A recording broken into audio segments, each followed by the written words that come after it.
Now, we've had a couple of questions about how to trim skirts, that type of thing. So before I show you some trailers that you can use on this, let me explain to you about trimming the skirts. Some of the time, actually that's probably a good one to trim. Let's see what color trailers we've got here. Yeah, we'll do this guy. So you'll notice when you buy pitching jigs, a lot of the time the skirts, compared to where the hook ends, the skirts are very long. And some of the time that is not a good thing. Most of the time it's fine, but some of the time it isn't. So just to give you an idea of how I trim a skirt, and bear in mind guys, these are jigs that I've made, so most of them are kind of pre-trimmed already to the length I use. You flatten the skirt down as much as you can, so pull it tight. Put your thumb over where the skirt touches the bend of the hook with the skirt. Hold it in place. Take your pair of scissors and just trim it to whatever length you want it. And just trim it, literally trim it off. And what that does is, when you make the skirt shorter, it causes the skirt to flare more in the water. That's all that's doing. You're shortening up the bait. Maybe you're getting short bites, which means the fish aren't finding the hook. And what you can do is you can shorten up the skirt so that your trailer and your skirt are closer to your hook. What kind of trailers do we use on these jigs? Well, you can pretty much use whatever you want. When I fish a pitching jig or a flipping jig, 99% of the time I'm trying to represent some type of crustacean, a crawdad or a crab. So I pick my trailers according to that. That doesn't have to be the case for you. So we've got beaver style baits, craw style baits. You could use a grub if you wanted to. You could use whatever you want to.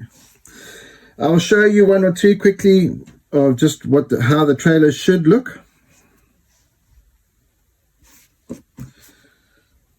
Let's go. Let's do a 1/4 ounce and then we'll do a bigger one. That's a little 1/4 ounce jig. I like to throw 1/4 ounce jigs quite a lot. And put this little guy on there. So we want that trailer to stick out about 1/2 to 3/4 of an inch behind from where the skirt ends. So that one's pretty good. There's two ways of putting on flipping and pitching jig trailers. You can either thread it onto the hook like we do normally and make sure that the claws start where the skirt ends, or in other cases, particularly if you're using,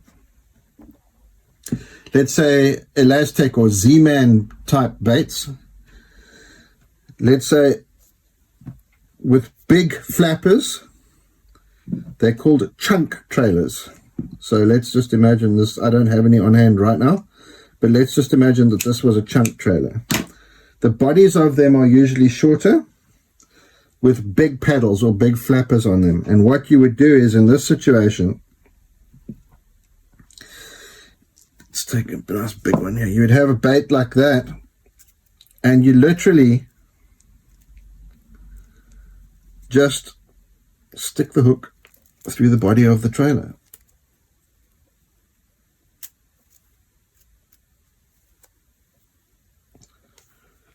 Massive profile bait. Huge profile bait. I prefer to thread onto the shank of the hook if it's a nice beefy hook, but you can fish it any way that you want to.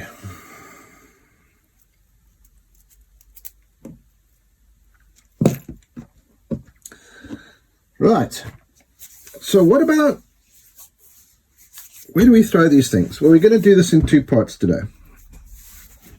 I'm going to show you the map, and then we're going to do something else that I've had some questions with. Here's our handy dandy. Today I've managed to get it the right way around first time out. Okay, guys, so as you know, this is a shallow water technique. So again, if you look on our map here, shallow water is indicated in green. So what we're looking for, depending what occurs in your home lake where you live, good structure for flipping jigs, docks, stumps, any type of vegetation, the thicker the better. Blow down and lay down trees. They are not fantastic in rock. They're okay on hard bottom, but they are not fantastic. It's not what they were designed for. Flipping jigs were designed to fish in either timber or weed. That is what they're designed to do. So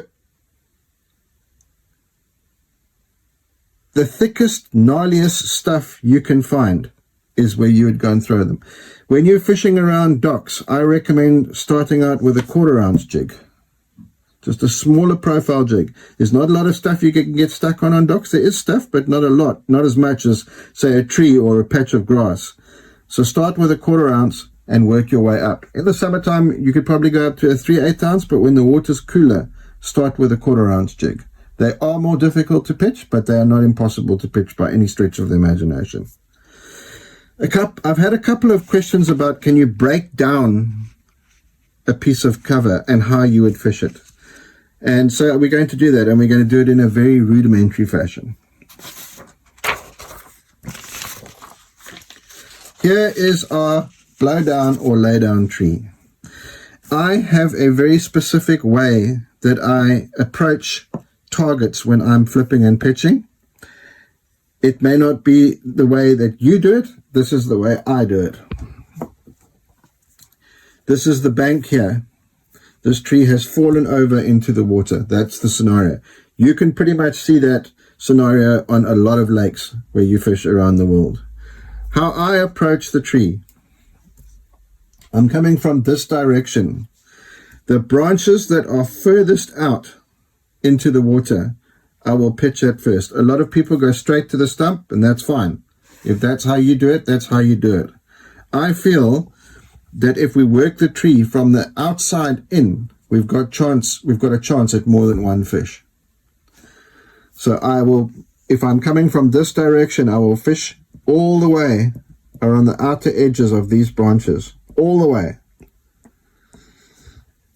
It also helps if the water is not 25 foot deep at the end of the tree, obviously. But if the water, let's just say for argument's sake, the water at the end of the tree is 8 foot, that would be perfect scenario most times of the year. And I would fish the whole tree all the way around. Then starting where I stop, I will then go to the junctions of the thicker branches. And this may sound pedantic to you guys, but sometimes fish will only hold on certain parts of a tree. It's just the way it is. So I then fish the main junctions of the branches, working back around the tree. Once I've done that, I will fish areas where the main branches touch the trunk.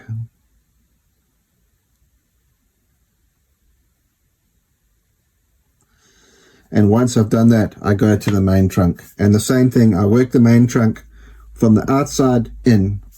So if there's a lot of stuff around the main trunk of the tree, I will fish around there first, and then I will start pitching or flipping up the trunk of the tree towards the bank, the heaviest part of the tree.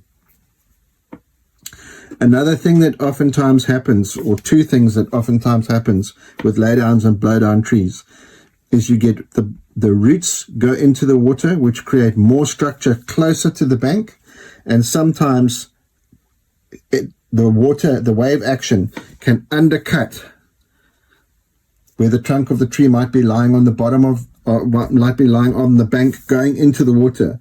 Wave action can sometimes undercut there and make undercut banks underneath the bottom end of that tree, and that can create areas of shade. A lot of pitching has got to do in areas that are shaded.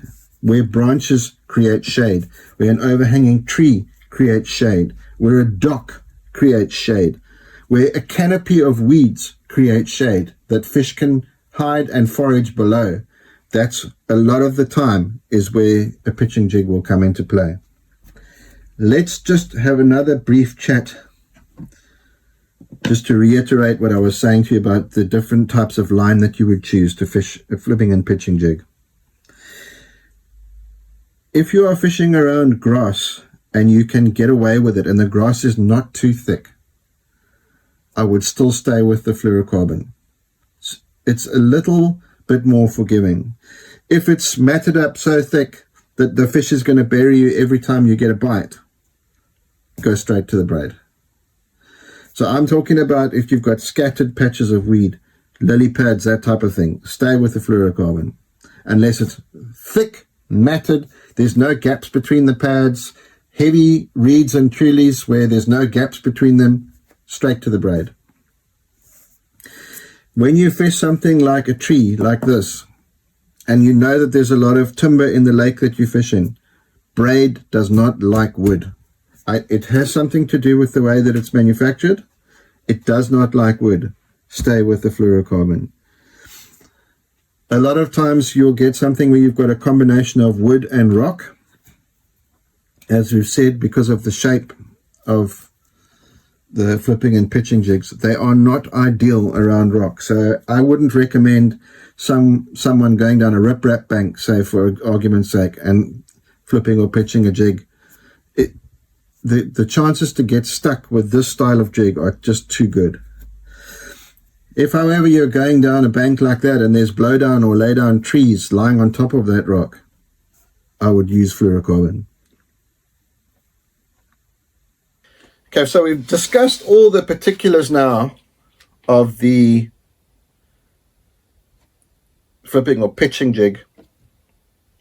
Let's talk about the retrieve. Because it is such a direct and short distance type of fishing, it's fast and continuous. So you're moving down a bank at whatever speed you are comfortable at. I like to fish slow, but a lot of guys do it quicker.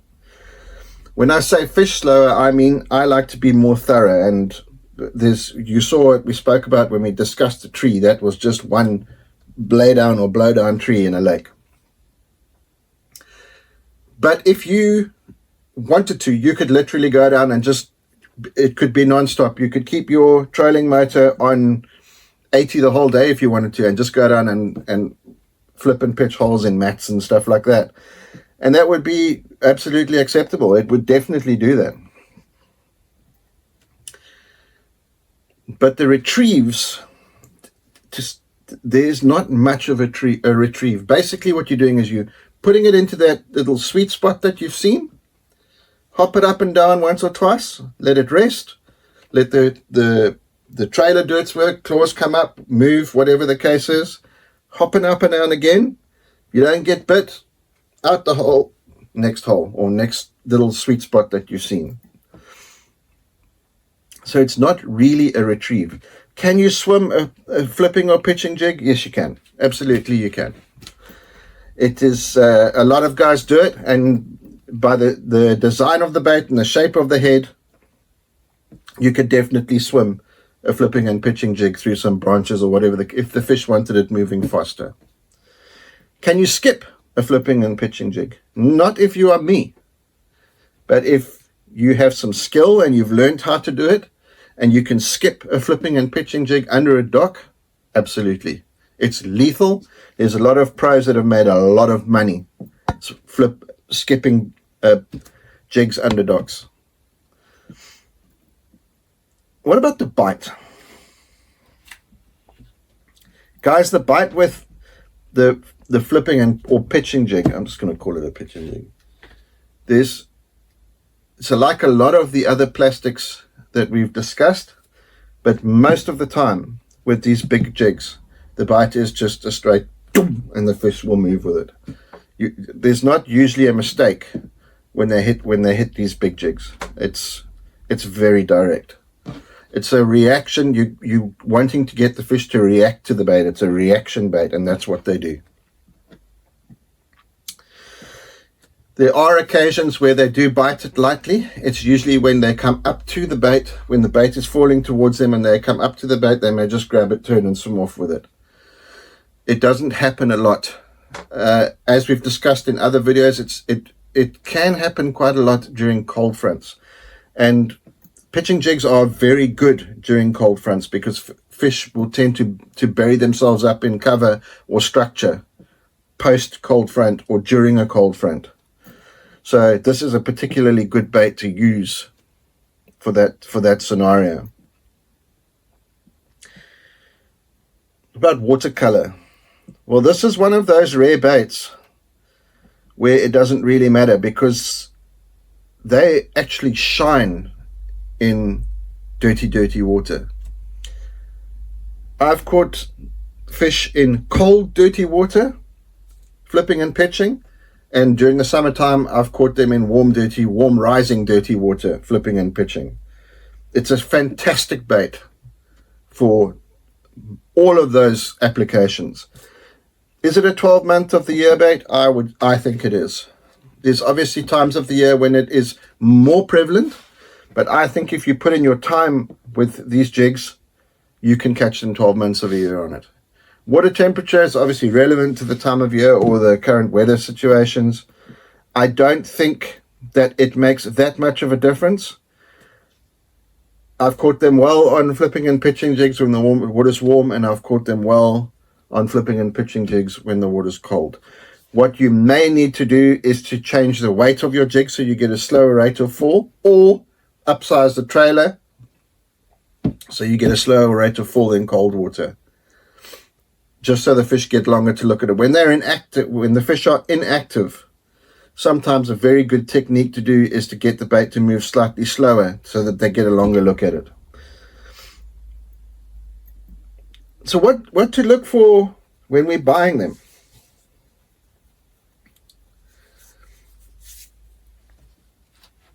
The most important thing, like a lot of other baits we've discussed, is the hooks.